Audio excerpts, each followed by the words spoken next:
આજે આપણે જાણીશું કે ઘરે બેઠા કોઈ પણ જમીનનો માપ આપણે કેવી રીતે કાઢી શકીએ છીએ. ચાલો જોઈએ. મેથડ એકદમ સિમ્પલ છે. ફર્સ્ટ આપણે ગૂગલ ક્રોમ ઓપન કરી લેશું. તેમાં આપણે સર્ચ કરશું ગૂગલ અર્થ. આફ્ટર ધેટ તમે સાઇટ ઓપન કરશો એટલે તમને ધીસ કાઇન્ડ ઓફ દેખાશે અને એમાં તમારે ન્યૂ પર જઈ ન્યૂ મેપ પર જઈ અને અહીંયા તમે સર્ચ કરો તમારું ડિસ્ટ્રિક્ટ કા સિટી. ફોર એક્ઝામ્પલ અમે મોરબી ગુજરાત લીધેલું છે. હવે આપણે ઝૂમ કરી લેશું. જસ્ટ ફોર સેક આપણે આ જમીનની માપણી કરવાની છે તો આપણે આ મેઝરમેન્ટ ટૂલ તમે જોઈ શકો છો એમાં ક્લિક કરી ને પછી ડોટ મૂકશું. આપણે ડોટ્સ મૂકી નાખ્યા છે. હવે તમે જોઈ શકો છો કે પેરીમીટરમાં પણ મેઝરમેન્ટ આવે છે, એરિયામાં પણ આવે છે.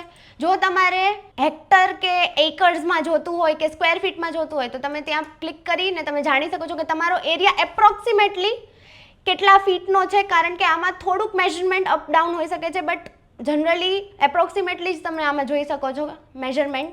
અને આવી ઇઝી રીતે તમે ઘર બેઠા તમારા એરિયાને માપી શકો છો. આવા વિશેષ સમાચારો માટે આજે જ અમારી એપ્લિકેશન ડાઉનલોડ કરો.